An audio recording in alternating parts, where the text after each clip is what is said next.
Kining Ebanghelyo ni San Lucas pupariha man sad ni sa Ebanghelyo ni San Mateo, pero akong gibasa wala man gibutang diri kay Lord's Prayer man ni, wa man gibutang nga matuman ang imong pagbuot dinhi sa yuta maingon sa langit. Wa gibutang no. Nakosayop man siguro ning niya. Motong namalandong ko nako nganong wa man gibutang ni San Lucas igo ramang ningon maghari ka kanamo nya sunod dayon ihatag ang kalan-o namo sa matag adlaw. Nya nakahuna-huna ko nga kaning word di ay nga maghari ka unta kanamo apil na dinhi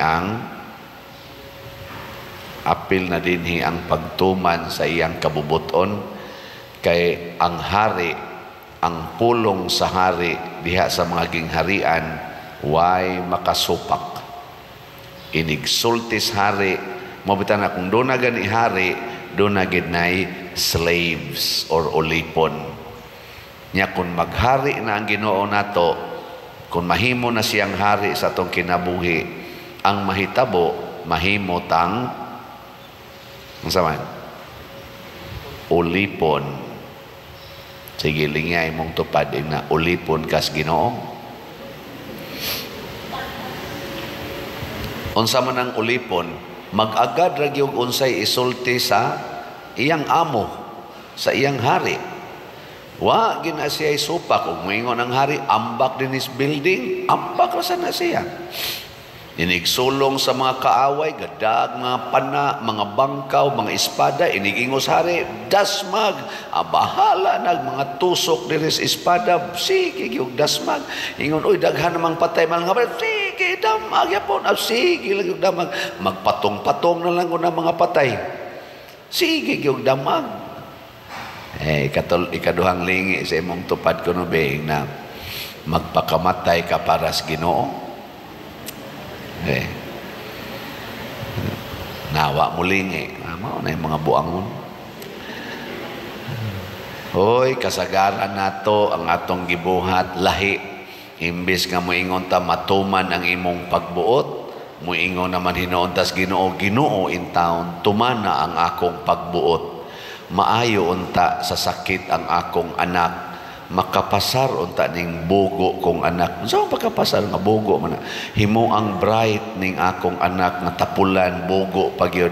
Grabe kayo ang atong ipabuhat sa Ginoo no. Napagani uban mingon Ginoo in taon magwapa unta ko. Grabe jud kayo ta mo diktar sa Ginoo. Ginoo mo taas ta ning akong ilong. Ginoo mo puti unta ning akong naong.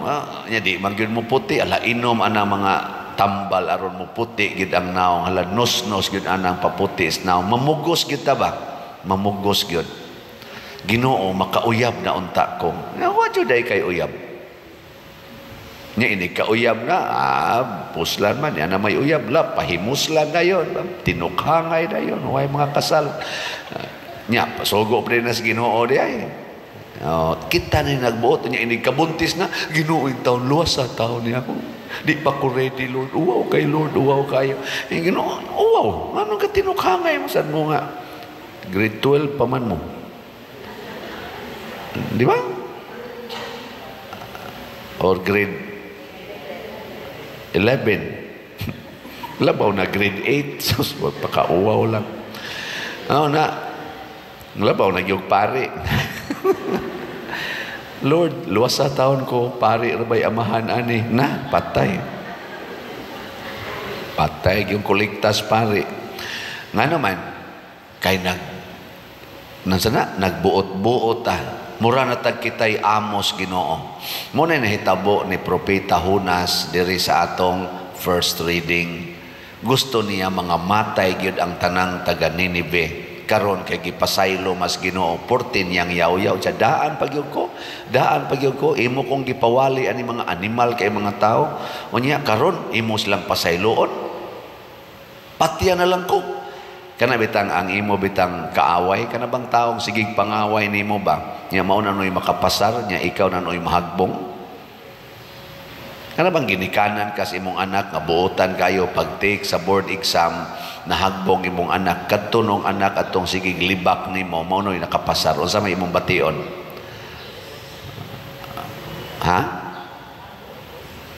Ang imong anak perting buotana, perting tuon, kadto noong iyang usang anak sige lagduwa computer, inom pa didto nya sila sad siging libak, sugal pa. So pag resulta sa board exam pasar ang ilang anak, imo nung anak hagbong noon.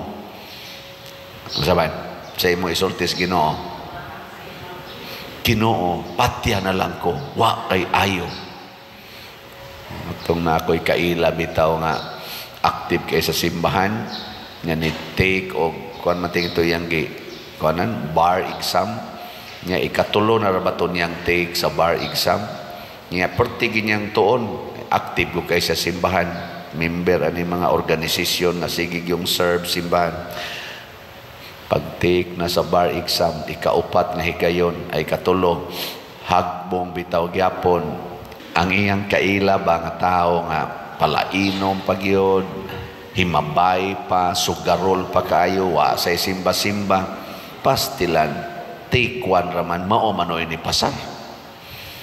Abot niya sa ila, matod pa niya, panglabay bitaw niya mga imahin sa Birhen, imahin sa Santo Niño, debosyon siyang San Antonio de Padua, Saint of Impossible, labay bitaw niya tanan sa mawa mo'y ayo, ni atang gatinarong, inyo tang hagbungon tuan o buangon kay tanan inyong gipapasar. Ana siya nya galisod pagid siya siyang pamilya financially, di ba? Ako kasuway sa ko ana, buutan kay akong papa, salbahis kay akong mama, ang naparalyze ako manong papa. Pagtambong laging mama dito sa ospital na anak ko, Lord, nganong kani may na-paralyze ka na untaw? Inlatos kay mama, hingasaba kay papa nung pertimbutan na, bisag latoson. Mauna noy na-paralyze. Di ano'y yaw-yawan gayon. Ako ka na, untay na-paralyze. Ano, di nang ungot ng baba na, di na nakayaw-yaw. Di na nakapanglatos, kay mag-ana ng kamot ba? Kapanglatos. Pero, may kabubutos, Ginoo. Sige kong hangyo nga, maayo unta akong papa na gipunan na nun sa akong maguwang after mga 3 years. 1989, papa na paralyzed. Pagka 1992, si Pedro na sad akong maguwang mo na hog sagdanan, paralyzed na sad ako. Na ano yung mga silingan na mong sige lag-inom, way simba-simba, manstang, lagsika, hinom mo atos tarian, kusog pa kay kamot, oh Jess, akong papa nung buutan kay, way sugal-sugal, gaana na nun, agas pang laway din. Pedro nga siging serve sa simbahan, porting buutan na, buharakos katunga sa kabuutan na akong maguwang, nahog no sagdanan, na paralyze noon. Ako noong may pagkamuangon, mulikta na no. Ako'y na breadwinner, porting guulan ako ato, sunang kay ako'y nahanukan sa ako Lord, nag-serve sa kong simbahan Lord, na ako diha, Legion of Mary, choir, porting akong aktibuha sa akong pag-eskwela, gatinarong ko, mautong na-honor ko, sa akong pagtrabaho, gatinarong ko, mo nang dali kong na-promote, sa akong pagpanguyab, nagtinarong ko, ako'y gitukhang nga babay, bisag katukhangon na kay ko, walang yun, kanang pukong yun, kay kuang yun sunod Diyos Ginoo, nganong ako naman o igidatugan sa daghan kayong problema, nako, mura manig sobra na ni, na ako ga-serve ni mo, mauna no ni nahitabo, nabungkag pa akong balay, bagyong ruping, pastilan, amo nung silingan nga, wag yung simba-simba, gasigilag pamintana dito siyang balay, wag yun, maunsa sa bagyo, ako nung balay, bungkag, ground zero, kanay inana ba? No? O kamo ko na may ingon anak be, sugot mo. Buwagan pa ko sa akong uyab. Taliwa sa kagitngit kay brown out, bungkag pang balay, bungkag pang kasing-kasing. Be kamo ko no anak ko na be. Ngayon ay mong tupad, inga. Okay ra na ani mo? Anak.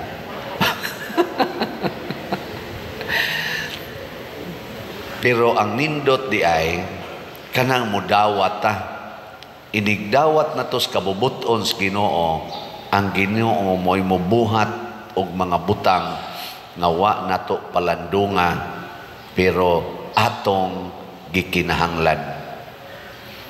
Usbon ako ha, kung motuman tas kabubutos Ginoo bisag unsa kasakit o bisag unsa kalisod, dunay moabot nato nga maayong butang nga wa nato palandunga pero atong gikinahanglan. Ang Ginoo ray nasayod ana. Motong wa ko katik sa CPA board exam sa akong pagka-accounting, nagmahay bi ako ato kay ganahan jud ko mahimong certified public accountant. Ga-review nako sa man akong trabaho, demanding man kayo hangtod man ko alas 10 gabi mahuman first 3 years. After 3 years, mo eskwela unta ko kay na balhin man kog laing department sa bangko nga medyo luag-luag na. Wala naman sa ko'y gana mo eskwela. Wala ko'y gana mo eskwela. Nga nagsige na kong ingon, kung mo eskwela tingali ko, dili na tingali accounting. Ana. Nga mo to, akong gi-eskwelahan pagkapari. Nabalhin ba? Wala sa ko ganahin magminyo. Nawa. Ang akong pagganas, pagminyo tungod sa problema akong giatubang. O di man sa tingali tungod sa problema. Kanang na ilisan laglain ba? Nga hangtod karon na pari ko, mao di ay kay gikinahanglan di ay nga maparis priest ko dinhi sa San Vicente Ferrer Parish.